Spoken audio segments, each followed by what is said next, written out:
पूछा कि यहां कोई संत बताया है और कबीर नाम है उसका।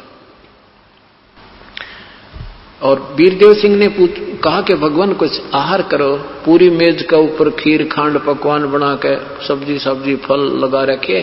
तो सिकंदर लोधी ने कहा कि तेरे आतिथ्य सेवा से मैं प्रसन्न हूं, पर वीर सिंह मैं खा कुछ नहीं सकता, मैं कुछ नहीं खा सकता, मेरी तो बुरा हाल हुआ पड़ा है, दिन रात रोता हूं, मुझे जलन का रोग है। जलन का रोग ऐसा होता है जैसे किसी का अग्नि में हाथ जल जावे, उसमें भयंकर पीड़ा होती है।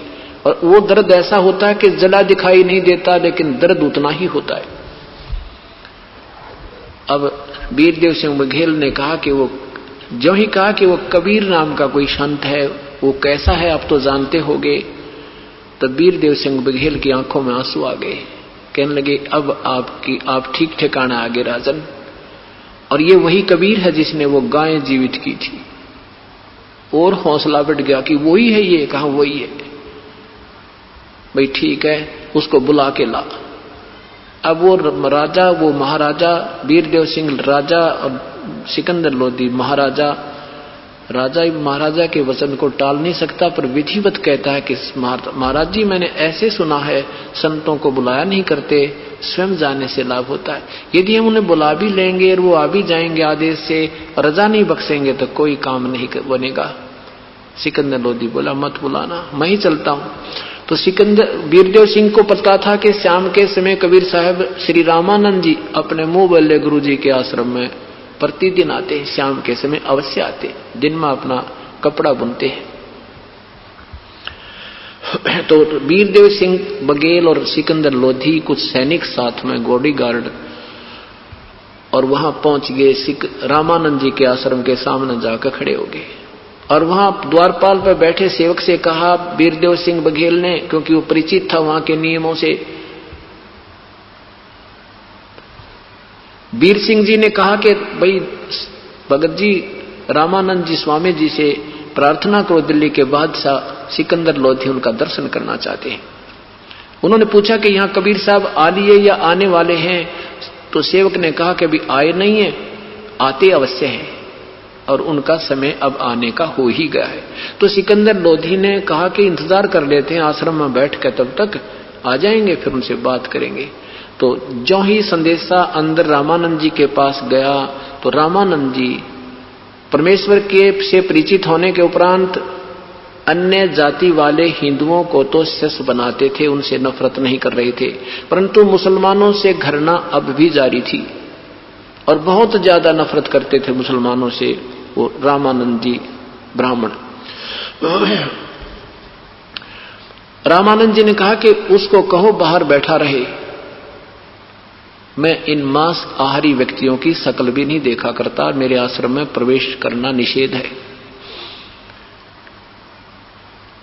अब सेवक ने आकर के वो जो का तो संदेश सुना दिया, और साथ में सुन रहा था सिकंदर लोधी भी, क्योंकि दूरी घनी नहीं थी। सिकंदर लोधी को गुस्सा आ गया कि 2 कौड़ी का महात्मा और एक दिल्ली के बादशाह के विषय में ऐसे कहता कि बाहर बैठा रहे, तो ये आम मुसलमान के साथ क्या व्यवहार करता होगा। ये एक धर्म की और ज्यादा हमारे अंदर रंगाई होती है। अब उसने निकाल ली तलवार और चला गया अंदर, फिर कौन रोके, और जाते ही रामानंद जी की गर्दन काट दी तलवार से, गुस्से में लाल हो गया।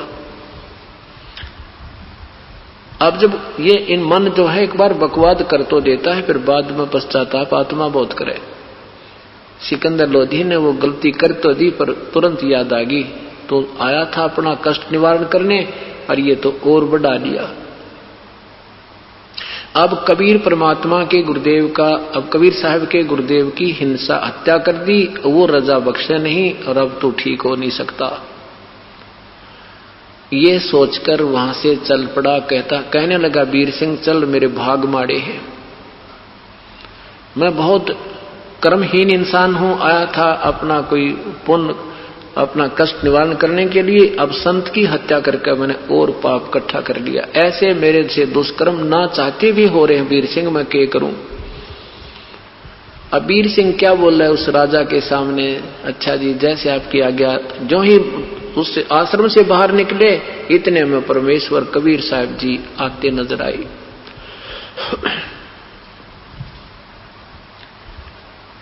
अब कबीर साहब जी सामने दिखे।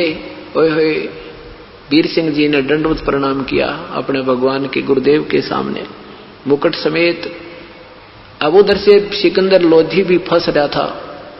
एक तो बीमार गना, ऊपर से गुरुदेव की हत्या कर रखी, तो सिकंदर लोधी ने भी दंडवत प्रणाम किया। नहीं तो उसकी गर्दन भी ना मुड़ती। और जब तक इतना विनम्र प्राणी नहीं होता संत रजा नहीं बख्शते।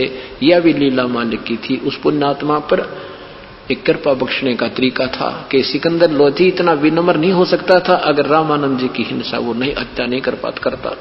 और तब तक परमात्मा उसको ठीक ढंग से सेट करने में काफी समय लेना पड़ता, नहीं कर पाते।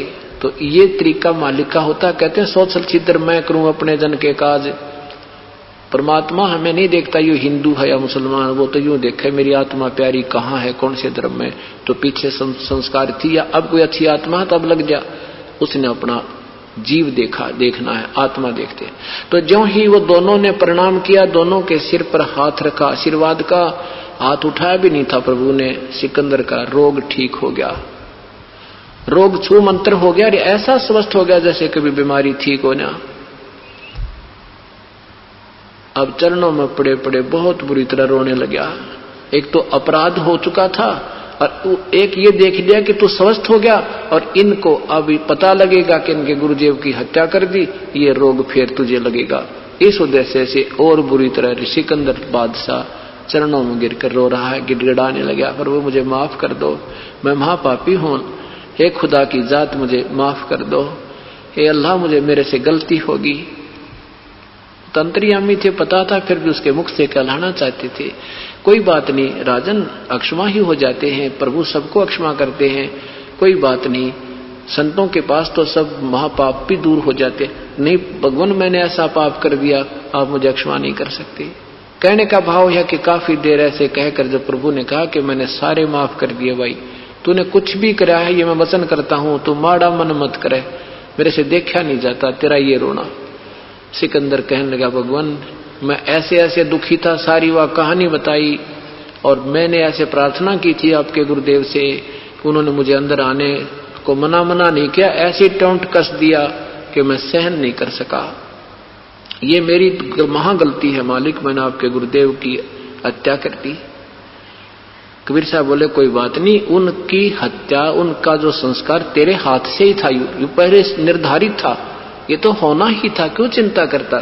कोई बात नहीं, एक काम कर, ऐसे मत जाना, इनका अंतिम संस्कार कराना, नहीं तो दुनिया तुझे कहेगी वे अच्छा निकम्मा राजा, और कुछ भी सिंपैथी नहीं जाहिर की। अब सिकंदर लोधी सोच रहा, देख रहा भगवान के मुंह की तरफ के इसके कोई गुस्सा नहीं, कोई चेहरे पर सिकन आई नहीं, और ऐसे प्यार से बोल रहा मुझे। परमात्मा यूं कहकर कबीर साहब आगे आगे चल दिए, दोनों नरेश पीछे पीछे आ रहे हैं। सिकंदर लोधी कहता है वीर सिंह भाई ये तो भगवान ना पड़ा है, ओए मेरे सिर पे हाथ रखते मैं स्वस्थ हो गया वीर सिंह, मैंने सारे बाजे बजा लिए थे, सब टूणे टोटके करवा लिए थे, सब वैद बुला लिए थे, और कहीं मेरे को राहत नहीं मिल रही थी। और भाई दूसरी बात देख, मैंने इनके गुरुजी की हत्या कर दी, इनको कोई गुस्सा भी ना आ रहा है। भाई भगवान नहीं है तो भगवान से कम भी कोई ना। अब आम आदमी चाहे कितना भी क्यों ना है, वो हर सोच सकता है, इतना बुद्धि से विचार लगा सकता। सिंह मन मन में कह रहा कि ये तो रिहर्सल दिखाया आपको, अभी देखते रहना क्या होगा। ये तो एक ट्रेलर है, आपको ट्रेलर दिखाया अपनी शक्ति का इस परमेश्वर ने। अंदर वीर सिंह, अंदर कबीर साहब पहुंच गए, जल्दी सी जाके देखा तो वीर सिंह रामानंद जी के शरीर दो टुकड़ों में अलग अलग चादरों से ढक रखा है, सिर न्यारा धड़ न्यारी। तब शिष्य वहां रामानंद जी के शिष्य कहने लगे कबीर साहब सिकंदर लोधी ने गुरुदेव की हत्या कर दी। कबीर साहब कहने लगे संत की हत्या नहीं होती भाई, ये 5 तत्वों का पुतला तो जाना ही था, जीव कभी मरता है क्या, तुम कैसी बातें कर रहे हो, ये कोई तुम क्या क्या कह रहे हो, तुम इतने दिन सत्संग सुन रहे थे। यानी वो चाहते थे कहीं ये और ना भड़क जाए, निकम्मे यहाँ नाश हो जाए सारा ही, आपस में हिंदू मुसलमान का झगड़ा प्रारंभ हो जाए। परमात्मा ने ऐसे ढंग से प्यार तक कहा, कमाल करते हो तुमने क्या सुना इतने दिन में, और इनका संस्कार था, इससे मरना था, ये बता इसने कौन टाल दे भाई, ये तो पूर्व निर्धारित था, ये होना ही था। आप सब चुप हो गए बेटा। फिर इतने में आ गया सिकंदर, पीछे पीछे सारे फिर डर गए, तो फिर आ गया। आश्रम वाले शिष्य तो अपना बैठ गए एक तरफ मुंह लटका कर, हो गया सो हो गया। परमात्मा ने क्या, परमेश्वर ने क्या किया, कबीर साहब ने कहा अपने गुरुदेव के चरणों को हाथ लगा के मुंह बोले गुरुदेव के, गुरुदेव एक बार दर्शन देना। सिकंदर लोधी राजा दिल्ली के बादशाह आए, और जो ही परमात्मा ने ऐसा कहकर अपने गुरुदेव के चरणों में दंडवत प्रणाम किया, वो शीश उठकर धड़ पर जुड़ गया और रामानंद जी जीवित हो गए। बोलो सतगुरुदेव की जय। अब क्या देखा कि रामानंद जी के कटे हुए शरीर से आधे में से खून की धारा बह रही थी, आधे में से दूध की बह रही थी। अब रामानंद जी समझ तो गए सारी कहानी ने कि ये क्या हुआ, और मेरे को जीवित करने वाला ये भगवान सामने बैठा है। तो कबीर साहब से कहा कि हे परमेश्वर, कबीर साहब मेरी एक शंका का निवारण करो कि मेरे शरीर से आधा खून आधा रक्त, आधा दूध आधा रक्त कैसे निकला। तब कबीर परमात्मा ने कहा, स्वामी जी आप जानी जान हो, मेरे को तो एक शाबाशी देना चाहते हो, आपको सब पता है परमात्मा। आप पहले केवल हिंदू एक ब्राह्मण जाति से ही प्यार करते थे, अन्य जातियों से नफरत करते थे हिंदू समाज में रहते हुए। वो तो आपने दास की बात को स्वीकार कर लिया। आप हिंदुओं से तो आप नफरत नहीं करते थे, किसी भी जाति का है, परंतु अब मुसलमान को भी से आप भयंकर नफरत करते हो। और हम एक पिता की संतान हैं, हिंदू मुस्लिम दो नहीं है। आज हम हिंदू हैं, कल मुसलमान के घर जन्म होगा, आज को मुसलमान है तो वो हिंदू के घर जन्म हो सकता परमात्मा। और जब तक हृदय में हमारे अंदर द्वितीय भाव और द्वेष है, हम प्रभु के निकट नहीं जा सकते। इसलिए आप आद्य सेट हुए हो, अभी आप आद्य भगत बने हो, आद्य नहीं बने। उसी समय ने बोला, बेटा भाई भगवान आपने मेरी चौंध तोड़ दी, आपने मेरे हृदय का यो गंध निकाल दिया, मैं सचमुच में बहुत नफरत करता था। यूं कहकर रामानंद जी ने खड़ा होकर के सिकंदर लोधी को सीने से लगा लिया और कहा, बेटा मेरे से गलती होगी, मैंने तेरे साथ अभद्र व्यवहार कर दिया। रामानंद जी के चरण छुए सिकंदर लोधी ने कहने लगे, महाराज मैं भी पापी आत्मा था, मैंने गुस्से में आकर आपकी गर्दन काट दी, जो मुझे नहीं चाहिए था। ऐसे रामानंद जी को जीवित देखकर और अपने रोग की मुक्ति देखकर अब सिकंदर लोधी ने सोचा, ऐसा प्यार, ऐसा एकीकरण देख करके ये हमारे अंदर की दीवार को, बीच की दीवार की ये परमात्मा दूर कर सकते हैं। आधे से ज्यादा दुख हमारा एक दूसरे के कारण हो रहा है, मजहब बना के। तो सिकंदर जी ने सोची कि इस महापुरुष को दिल्ली ले चलता हूं, और वहां ये ऐसा ज्ञान सुनेंगे सारे हिंदू भी मुसलमान भी, इनमें प्यार बढ़ जाएगा, और ये ऐसे जो बीच में अग्नि जल रही है एक दूसरे की, ये खत्म हो जाएगी। परमात्मा से प्रार्थना की है, प्रभु इस दास के साथ आप दिल्ली चलो। परमात्मा ने कहा, हम ऐसे नहीं जाते किसी के साथ, हम उसके साथ जाते हैं जो हमारा शिष्य हो जाता है। कबीर अब सिकंदर लोधी कहने लगे, मालिक आपका शिष्य कैसे होना होता है कि मैं जो साधना बताऊं वो साधना आपने करनी है, और जो तुम पहले कर रहे हो वो त्यागनी है। शराब मांस तमाकू प्रयोग नहीं करना है, और ये मस्जिद में भगवान नहीं है। ये मंदिर जो बना लिए तुमने, मस्जिद मंदिर गुरुद्वारे चर्च, इनमें भगवान नहीं है। ये तो वो पवित्र यादगारें हैं जहां उन महापुरुषों ने अपनी कोई लीला दिखाई थी, उनकी याद बनाए रखने के लिए ये पवित्र यादगारें हैं। और ऐसे ही संत चाहिएंगे जिनसे वो यादगार बनी है। अब इन पत्थरों में भगवान नहीं है। अब सिकंदर लोधी ने अपना ऐसा खेल देखा, अपने दुख दूर देखा, तो मन मान गया कि हाँ जैसे आप कहोगे ऐसे कर लूंगा। लेकिन फिर भी अपने जो डिफिकल्टी थी वह बताई कि परमात्मा मैं मुसलमान धर्म में जन्म है मेरा, और यदि मैं इस परंपरागत उसमें मस्जिद में नहीं जाऊंगा जुम्मे के दिन ऐसा नहीं करूंगा, तो ये प्रसाद रूप में मांस वितरित किया जाता है, ये नहीं लूंगा, तो ये ऑब्जेक्शन होगी। कबीर साहब बोले ऑब्जेक्शन नहीं होगा जब आपको ज्ञान हो जाएगा। मांस खाना जो है ये कहीं नहीं लिखा, ये मांस कहां से खाना आरंभ हुआ था तुम्हें ये ना पता। और दूसरी बात यह है कि तुम हलवा खाओ, पूड़ी खाओ, उस दिन खीर बना लो, मांस क्यों खा तू? और बिल्कुल नहीं खाएगा, और मांस खाएगा तो जा तू अपने घर में भाई। ये तो आपको एक फर्स्ट एड दिया हमने, आगे ना जाने कितने कर्मों में कष्ट है तुम्हारे और भी भयंकर दोष आप पर हो सकते हैं, और नेक्स्ट जीवन में ना मेरा के बनेगी। अब सिकंदर लोधी नहीं चाहता था कि मेरे से ये भगवान छूट जाए। कहने लगे भगवान आप मुझे कुछ ऐसा रास्ता बता दो मैं आपका मार्ग भी अपना लूं और ये मुसलमान समाज भी नाराज ना हो। उन्होंने कहा कि सबसे पहले ज्ञान आधार बनाना पड़ेगा, जब आपको ज्ञान हो जाएगा फिर सारा समाज एक तरफ होगा, तू एक तरफ होगा। तो क्या बताया उन्होंने कि जैसे नमाज क्या चीज है? ये स्तुति है परमात्मा की, और जब तक ये बीज नहीं बीजोगे तो यह स्तुति केवल काम नहीं आवे। जैसे आप बिजली की महिमा गाते हो, बिजली पंखे चलाती है, बिजली ये कर देती है, बिजली कूलर चलाती है, ट्यूबवेल से पानी निकाल देती है, एसी चलाती है, फैक्ट्री चलाती है, और अंधेरे को उजाले में बदल देती है। ये तो गुण है बिजली में, लेकिन ये मिलेंगे क्यों करे?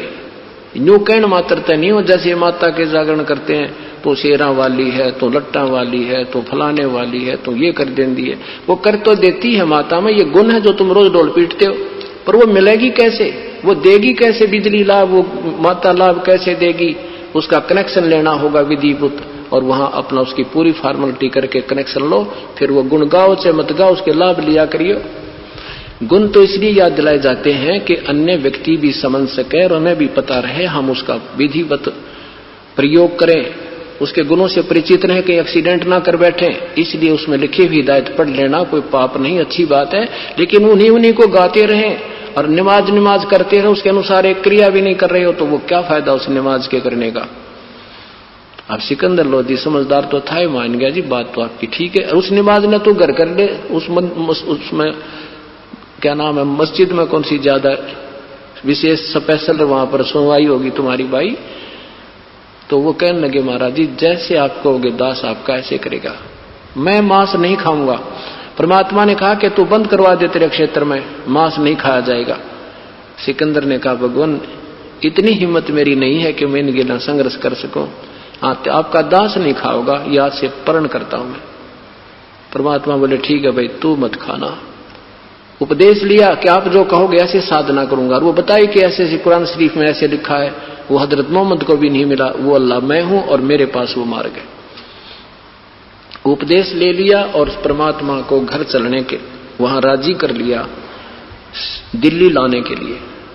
अब वो शेख तकी भी साथ गया हुआ था, जो धार्मिक गुरु था हिंदू मुसलमान धर्म का, और एक नंबर का अपने हिंदुस्तान के सब मुसलमानों का मुखिया था, और वो महाराजा का भी गुरु था। अब जब देखा कि हाथी पर बैठा के सिकंदर लोधी और ला रहे हैं वहां रेस्ट हाउस तक, किसको? कबीर परमेश्वर को। और कबीर साहब कहने लगे जी अब तो मैं अपनी कुटिया में जाता हूं, कल सुबह आपके पास आऊंगा। तो रात्रि के समय सिकंदर लोधी ने शेख तकी के सामने और सब दरबारियों के सामने, सैकड़ों व्यक्तियों के सामने अपनी सारी कहानी बताई। भाई ये तो पूर्ण परमात्मा है, ये तो अल्लाह की जात है, ये तो बहुत तगड़ी शक्ति युक्त है। भाई ऐसे संत मैंने आज तक जीवन में नहीं देखे। मैं बीमार था, मैं स्वस्थ हुआ, मैंने ऐसे रामानंद जी की हत्या कर दी थी, मेरे सामने टुकड़े शरीर को जीवित कर दिया। भाई ये तो पूर्ण परमात्मा। अब शेख तकी ने सोचा तेरे नंबर कट गए, या तो बात बिगड़ गई भाई, यो तो इस दूसरे पीर की महिमा गाता गाता नहीं छिक रहा है, इसका मुंह का थूक सूख गया। तो वो सारी रात उधेड़ बुन में लगा रहा कि किसको कैसे नीचा दिखाऊं इस दूसरे पीर को। पीर और वजीर ये आपस में कद्दे ठीक नहीं रहा करें, एक दूसरे की टांगे खींचने पर लगे रहते। तो उसने सोचा भी सारी रात तिकड़मबाजी लगाता रहा, भी कैसे इसको नीचा दिखाऊं इस कबीर फकीर को। अब सवेरे क्या हुआ कि सब 2-4 दिन वहां रुके, फिर अपनी ही अंबारी में बैठा लिया सिकंदर लोधी ने भगवान को, और चल पड़े बनारस से वापस दिल्ली की तरफ। रास्ते में एक दरिया के पास आकर के पड़ाव लगा दिया। पानी का आसरा देख करके सैकड़ों हजारों की संख्या में सैनिक बॉडीगार्ड साथ थे। वहां पूरा काफिला रुक गया और तंबू लग गए, टेंट लग गए, राजा का अलग, पीर का अलग, सब सैनिकों का अलग, भंडार का अलग से। तो सुबह सब स्नान करके और वो प्रणाम करने जाता था उसको, शेख तकी को। अब शेख तकी के कौन? सिकंदर लोदी। शेख तकी के पास उसके टेंट में गया, सलाम वालेकुम कहा तो मुंह फेर लिया, ऐसे मुंह मोड़ दिया सिकंदर लोदी ने। और न उसने शेख तकी ने, सिकंदर लोदी परिचित था उसके नखरों से, पता था उसको कि इसमें कोई मरोड़ी होती है ना किसी का बात की, तो ये ऐसी करता है। सिकंदर लोदी ने कहा, पीर जी क्या हो गया? किस कोई खाने पीने में त्रुटि रही, कोई सेवा में कमी आई है, बताओ मुझे। कहने लगा, मुझे क्या जरूरत है तेरी सलाम लेने की, तुझे तो वो सलाम वालेकुम करने वाला मिल गया ना, वो कबीर।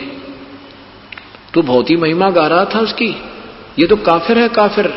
और मैं कह दूंगा सारे मुसलमान समाज को कि राजा काफिर हो गया, उसका दीक्षा ले लिया। अब सिकंदर लोदी के पैरों तले की जमीन खिसकी कि यूं तो एक नंबर का बदमाश आदमी है, जाते कहेगा सबको, और इसकी सारे मुसलमान मानते हैं, ये तो जाते की बात बिगाड़ेगा, तेरा राज्य गया।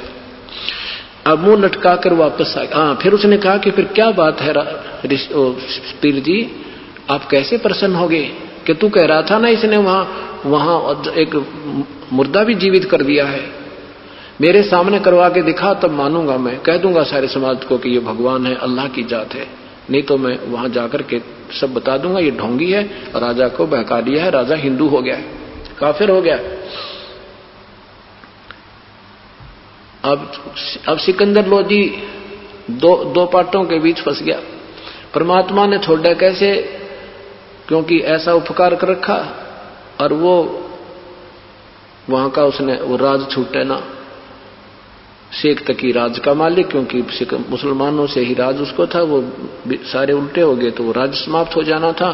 तो वापस आके कबीर साहब के पास टेंट में बैठ गया मायूस सा हो गए। अंतर्यामी परमेश्वर ने पूछा कि क्या बात है राजन, कोई राजकाज की बुरी खबर सुन ली क्या? राजा ने कहा कि हे भगवान, आपके रहते राजकाज में तो कुछ नहीं हो सकता, लेकिन ये शेख तकी मेरे गुरुजी है ना पहले वाले, ये धार्मिक गुरु, यो मेरी शर्म दर्द है। यो पहले मुझे ऐसे परेशान रखता, पर आज तो यो ज्यादा ही कुछ दूसरा रूप बदल रखा इसने। ये कहता है, इसने सारी कहानी बता दी कि ये कहता है ऐसे कर दूंगा। हे महाराज जी, ये तो सारे मुसलमान इसके कति पिट्ठू हैं, एक बार इसने जबान निकाल दी तो सब बगावत कर देंगे। हे परमात्मा, आप ही के हाथ में मेरी लज्जा है। कबीर साहब ने कहा भी ठीक है, मैं वापस चला जाता हूं। सिकंदर कहने लगा, नहीं महाराज आप वापस मत जाना। तो परमात्मा ने कहा उसको कह दे कोई ऐसा मुर्दा ले आवे जिसने मैं जीवित कर दूं। अब शेख तकी तो खुश हो गया, सिकंदर तो प्रसन्न हो गया कि मेरे सामने ऐसी लीला कर रखी, कोई देर नहीं, इसने तो भगवान को कोई देरी नहीं, 1 मिनट में कर देगा। तो शेख तकी के पास आया कि शायद शेख तकी ने राजी हो जा, मन प्रसन्न हो जा और मेरा राज्य बच जा। कहने लगे पीर जी ले आओ कोई मुर्दा। गुरु जी कहते हैं महाराज जी कह रहे मैं जीवित कर दूंगा। शेख तकी कहता है मैं कहां से लाऊं मुर्दा, कभी होगा जब देखी जाएगी। परमात्मा ने वह भी समस्या हल कर दी। इतने में एक 12-13 वर्ष की आयु का लड़के का शव मृत घोषित करके घर वालों ने जल प्रवाह कर दिया। जैसे कुछ ऐसे वर्ग है जो जलाता नहीं ना दफनाता है, वो जल प्रवाह कर देता है। ऐसे मृत होने के बाद उस 12-13 साल के बच्चे को और ऐसे जैसे सुचारू ढंग से प्रवाह कर देते हैं, जल प्रवाह कर देते हैं, और वो सोचते हैं भी कोई जीव जंतु खाकर इसके मांस को दुआ देगा, ऐसे उनका मानना होता है। तो वो ऐसा एक शव आ रहा है तो सैनिकों ने कहा कि वो आ गया, वो देखो मुर्दा आ रहा है। शेख तकी कहता है वो आ गया मुर्दा, कर दे जिंदा। परमात्मा ने कहा पहले तू जंतर मंत्र कर ले अपना। कबीर साहब ने कहा कि शेख तकी पहले आप कोशिश करो, कहीं बाद में नंबर बनावे फिर। तो शेख तकी खड़ा हो गया, दूसरे भी कहने लगे हाँ जी पहले आप करो। शेख तकी करता रहा जंतर मंत्र, वो कम से कम भी 600 फुट दूर चला गया, बहकर चला गया काफी दूर। तब से शेख तकी कहता है कि मुर्दे कभी जिंदे होते हैं क्या, और ये चाहता था कि मेरी इज्जत रह जाए और मेरे को लगा दिया, वो चला गया ना मुर्दा। तो परमात्मा ने कहा कि बैठ जा शेख तकी, रुक जा थोड़ी सी देर। ऐसे संकेत किया था मालिक ने अपनी उंगली का, ऐसे किया था। वो अप स्ट्रीम में पानी के उल्टी तरफ जैसे कोई अगन बोट चलता है, जैसे इंजन वाली किश्ती चलती है नौका, पानी के उल्टी तरफ आकर वो मुर्दा वहां खड़ा हो गया। नीचे से तरंग जारी है उस दरिया की। परमात्मा ने कहा, हे आत्मा जहां भी है तू जीवात्मा, कबीर हुक्म से इसमें प्रवेश कर, शव में बाहर आ जा। परमेश्वर ने इतना ही कहा था, वो सारे शरीर में ऐसे कंपन हुआ, सारा कांपने लग गया, एकदम उठ कर वो मुर्दा और परमात्मा के चरणों में दंडवत प्रणाम करी जीवित हो गया। बोलो सतगुरुदेव की जय। अब सब उपस्थित जनों ने कहा कि आपने कमाल कर दिया कबीर साहब, कमाल कर दिया कबीर प्रभु। लड़के का नाम कमाल रख दिया, अपने साथ पुत्रवत और शिष्य की तरह रखा, उसकी पालन पोषण किया। अब शेख तकी की तो दूनी मां मर गई, अकिया तो और बात बिगड़ गई, इसने तो जिंदा कर दिया। कहता है अब पहुंच गए वहां पर बनारस में, दिल्ली में आते ही शेख तकी ने तो आग लगानी शुरू कर दी। सब मुसलमानों को कह दिया राजा काफिर हो गया है। राजा ने तो भाई एक हिंदू पीर से, हिंदू गुरु से नाम ले लिया है, वो काफिर हो गया है, मांस खाना बंद कर दिया है उसने, तो ऐसे करना बंद कर दिया। सारा समाज कहने लगा पीर जी बता फिर हम क्या करें, हम आदेश दे हम वही कर देंगे। शेख तकी ने कहा कि भाई ऐसे करो, उसकी परीक्षा लेते हैं हम कबीर की, एक परीक्षा लेंगे भाई, उस परीक्षा में वो सफल हो गया तो ठीक है, और नहीं तो भाई हम बगावत कर देंगे। अब ठीक है, क्या परीक्षा लेनी है कि उसको सरसों के तेल में, कढ़ाई में तेल उबाल के उसमें डालेंगे राजा से के सामने, और वो जीवित हो गया तो ठीक है, हमने क्या दिक्कत है, हम भगवान मान लेंगे। सब मुसलमान बोले ठीक है पीर जी आप चलो। अब हजारों संख्या में पब्लिक लेकर और शेख तकी पहुंच गया सिकंदर लोधी के दरबार में। सिकंदर लोधी ने 5-7 व्यक्तियों को अंदर बुलाया, कारण पूछा, कारण का पता लगा कि ये कहते हैं कि हम जब मानेंगे हमारे सामने कोई इस उबलते हुए सरसों के तेल के अंदर डालेंगे, जीवित रह गया तो हम मान लेंगे भगवान है।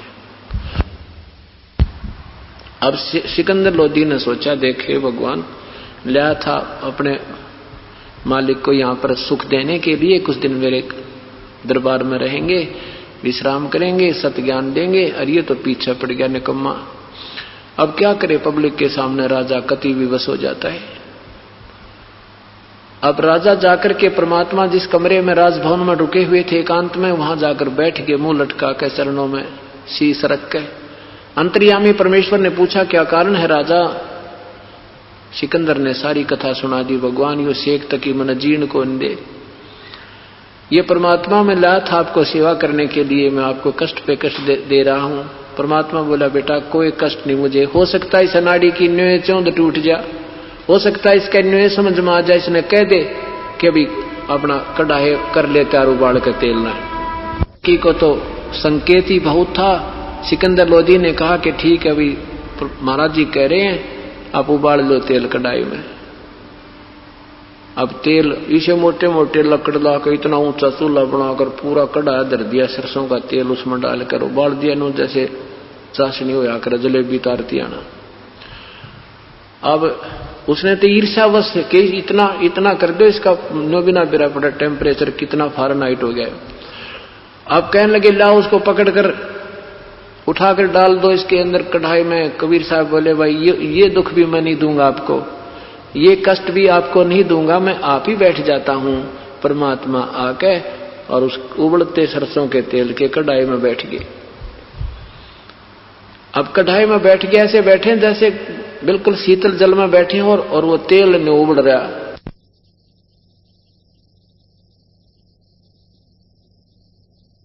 कहता है ये तो जादू जंत्र जानता है, इसने तेल की तासीर ठंडी कर दी है। अब सिकंदर लोधी ने सोचा भी सचमुच महाराज जी को तो बिल्कुल ऐसे बैठे हैं जैसे शीतल जल में बैठते हैं, कहीं सचमुच ये तेल ठंडा ना हो गया हो। सिकंदर लोधी ने सोचा मैं परीक्षा लेता हूं शेख जी। परमात्मा ने कहा इसमें उंगली मत देना। इस मूर्ख के कहने से राजा ये उंगली नहीं ढूंढी पाओगी, इतना गर्म है ये तेल। लेकिन ना विश्वास हुआ, जब गुरुजी बैठे हैं तो तेरी उंगली का क्या बिजली गिरेगी। उसने कहते ना मना करते करते उंगली ऐसे डाल दी, जितनी उंगली तेल में गई थी उतनी कट के अलग होगी, और बेहोश हो गया बादशाह। वहां पर चक्कर आकर गिर गया। तब परमेश्वर बाहर आए उस तेल के कढ़ाई थे और उसको होश में लाए। इतना वो पानी पुणी के छींटे मार के दूसरे दो खड़े थे डॉक्टर, वो लोग वैद्य बूद, राजा के बॉडीगार्ड रंगरक्षक, वो फिर बेहोश हो गए। उस पीड़ा इतनी थी उंगली में। राजा बुरी तरह रोका, फिर बेहोश हो गया। फिर परमात्मा ने उंगली पकड़ कर पूरी कर दी, वह कटी हुई भी ना रही। तब वो ठीक राजा बैठ गया। बोलो सतगुरुदेव की जय।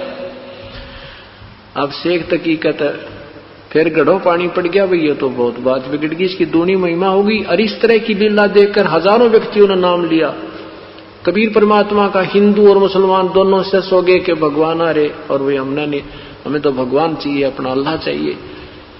और उपदेश लिया और विकार त्याग दिए, सतभक्ति करने लगे। परमात्मा ने कहा मुसलमान तो मुसलमान बनो, हिंदू बनो हिंदू, और नाम साधना करो जैसे मैं बताऊं, तुम्हारा कल्याण है बच्चों।